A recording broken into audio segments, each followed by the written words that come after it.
In light of an emergency or a need for power on the go, you might be wondering what to do. Now, for a potential answer to your concern, there's the AlphaESS AP1000. I'm James Hertz from MUO, and we're going to talk about the AlphaESS BlackBee 1000 and whether its power will suit your needs.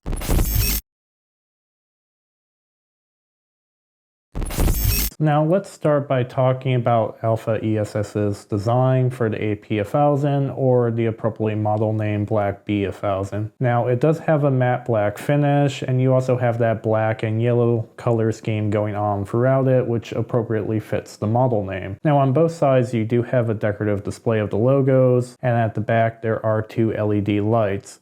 Now when working with the front, there is obviously the many ports that are there, and button functionality is very clear. When things are actually operating and pulling power, you will see a green LED light. And when actually working with the display, you're mostly going to just see the essential information. So you're going to see the battery percentage that's left, as well as the watts going in and the watts going out. So you're just seeing the power as it's corresponding to being used. Overall, with AlphaESS, it's tried to go for a more minimal design that overall just draws your eye towards the essentials without a lot of extra noise going on with it.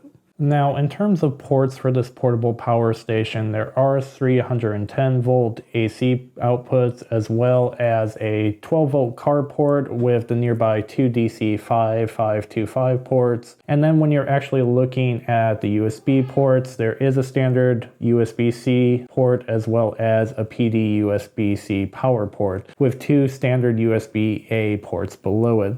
Now, when you do get to the very top of it and you're actually going to charge it, there is an import port with a small recharge status indicator. Now, besides the standard output ports, at the top there are two wireless charging pads with a blue wireless charging indicator light in between them. Now, when charging your phone via them, it's a simple matter of enabling them by hitting the info button twice. Now, there are two LED lights that are split by a light switch button, and you can simply press the button in the back to turn them on, so there's no complicated hold the power button or info button to enable them. Now, there are three brightness levels as well as an SOS light, and when you are actually using them, even at max brightness, it will pull a maximum of 3 watts. Now, when talking about the AlphaESS BlackBee 1000 or AP1000, there are some numbers to keep in mind. For its battery capacity that it can pull from, it is 1036.8 watt hours, and for its actual power flow, it's 1000 watts continuous with a peak of 2000 watts. Now, in terms of its cycle life, it's around 1000 cycles,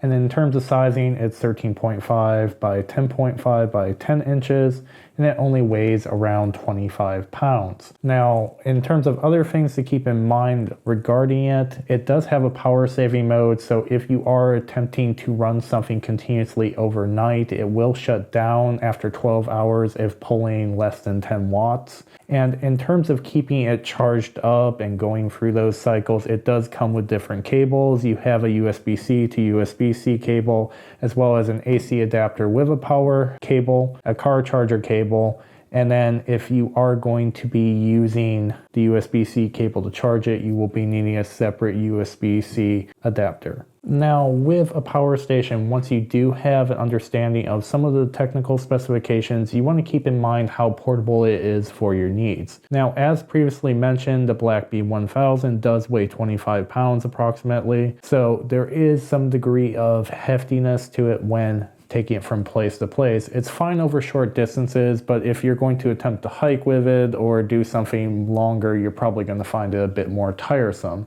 Now, in terms of lifting it, the actual plastic handle does have some initial resistance when you're initially lifting it up, and this does make it more solid once it is properly lifted up, and there is some rubbering underneath it. Now, in terms of comfort, it's pretty good towards that end, but continuously I would not want to carry it by just the handle alone. Now, when actually transporting it more of a distance, so if I was carrying it for 10 to 15 minutes, I would typically take it in its default box. Just because of the padding, it was easier to lift with the plastic handle and just have a grip from the bottom since it is a little heavy. Now, overall, you're going to just want to figure out what your use case is for it, but overall the weight is pretty standard for a battery of its capacity. So with those details in mind, let's talk about an actual transit of this battery.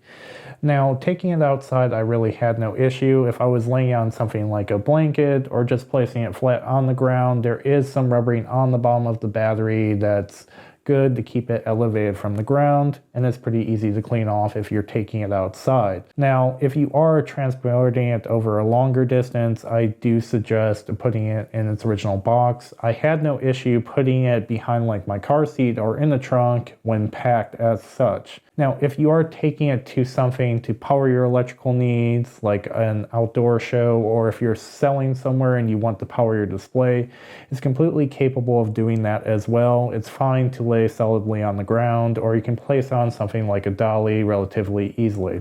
Overall, it does have a generous battery capacity and it can power most of your electrical needs for a few days in that regard. So overall, depending on however you want to use it, there's a variety of ways to transport it comfortably. Once you have a rough understanding of what a battery offers, a lot of the detail goes into what you can run with it and power. Now, most manufacturers like AlphaESS offer a list of appliances and how many watts they pull and roughly how many times their battery like the BlackBee 1000 can charge it. Now, this is a good first place to start. Previously, I've worked with smaller battery capacity batteries around 252 watt hours and 500 watt hours, so I wanted to try something different for the initial testing of the BlackBee 1000. So what I took was just a space heater. Now, typically these pull more power initially, and on smaller capacity batteries, they can't handle this. Now, with the AlphaESS AP1000 or the BlackBee 1000, it was able to pull what was needed and work above the normal 1000 watt continuous rating to around 1050 watts to properly power the space heater. It ran it for just shy of an hour, which is pretty standard since it's going over the normal 1000 watt continuous, and overall was solid for something a little more challenging. Beyond just testing kind of the limits of the battery capacity of the BlackBee 1000, I also wanted to just look at an everyday use case. Now, many of the everyday electronics that you're going to use aren't going to be pulling much power, such as phones or laptops, and with the BlackBee 1000, it suggested that you can run up to 12 devices simultaneously. Now, you can obviously modify that by putting in any adapters that offer more ports, but for the most part, there is more than enough to run many of your everyday things in case of emergency or when camping or otherwise. Now, another thing you can do is if you are working with smaller batteries that you previously had, you're perfectly fine with charging them with the BlackBee 1000. So if you're going on something like a camping trip and you want to spread out with more space and recharge different batteries, you can completely do this very easily with this battery. Now, like many, I always test a power station by taking it outside just to see how it performs. Now, typically to do this, I'll usually place it on the table outside and kind of figure out a setup that I can run from its actual battery capacity.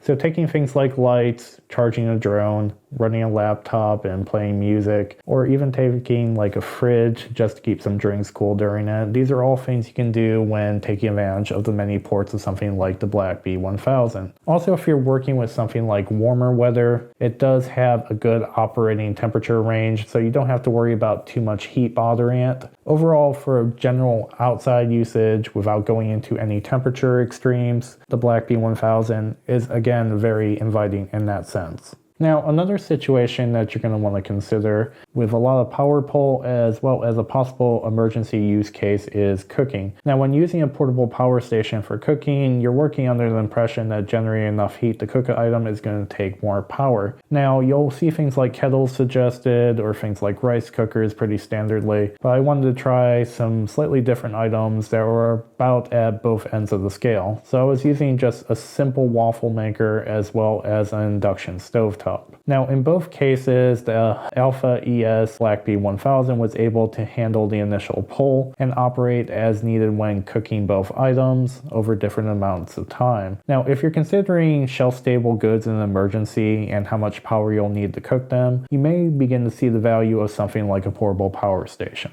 Now, when it comes time to actually charge the AlphaESS BlackBee 1000, there are 4 methods to do so. You can either utilize the AC adapter, a 12-volt car adapter, a USB-C cable, especially if you have something like a PD 100-watt wall adapter, or you can use a solar panel. Now, in most use cases, you will find the 180 watt max of the AC adapter to be the fastest charge. It typically takes around 7 to 8 hours to fully charge with it. But if you don't want to carry that around or it's too bulky, you can definitely use something like the included USB-C cable with a wall adapter to charge in a little more time. I typically pulled 92 watts into the battery when doing so with mine, so you can consider that as a trade-off. Now, if you are going off the grid or you're going to be away from more typical power sources, you can also charge it via a solar panel. Now, ideally, you would have something like 2 100-watt solar panels to charge it faster. During testing, I did so with a single 100-watt solar panel, and it did take more time even though it was sunny, just because conditions weren't entirely ideal. Now, also, if you are taking on something like a car trip, you can also use the car adapter. But again, you're going to look at what's most efficient for your use case. Now, if you're thinking of storing something like the BlackBee 1000, there are some details you do need to keep in mind. As with most portable power stations, at a full charge it will usually last up to 6 months, and it's advised that you recharge it every 3 months. Now, another thing is, if you are going to store it, the original box that it does come in is pretty well padded on the inside with its styrofoam. So if you're wanting to store it, you can take advantage of that to keep it safe. And also, all of the essential information is on the outside of the box. So if you're thinking of possibly giving it to someone else or just keeping it as an emergency item that you want to quickly reference, you can take advantage of the storage capacity there. So when it comes down to the question of whether you should purchase the AlphaESS BlackBee 1000, there are a few variables to keep in mind. First off, you want to determine how portable it is and whether the capacity is something that you're going to be needing. Many everyday appliances don't pull as much power, so if you're using more standard devices, you can take advantage of it for that. But if you're really concerned about something like an emergency and you really want more power that's longer lasting, this is when you consider power stations of this assortment. So depending on your needs as well as your budget, this can be a very invaluable investment. At this time, I want to thank AlphaESS for providing the BlackBee 1000 for testing. And for everyone watching, if you have any questions or you want to leave any comments, feel free to do so below. And be sure to subscribe to this YouTube channel for more of this style of content. And for our in-depth written view on the AlphaESS BlackBee 1000, head over to makeuseof.com.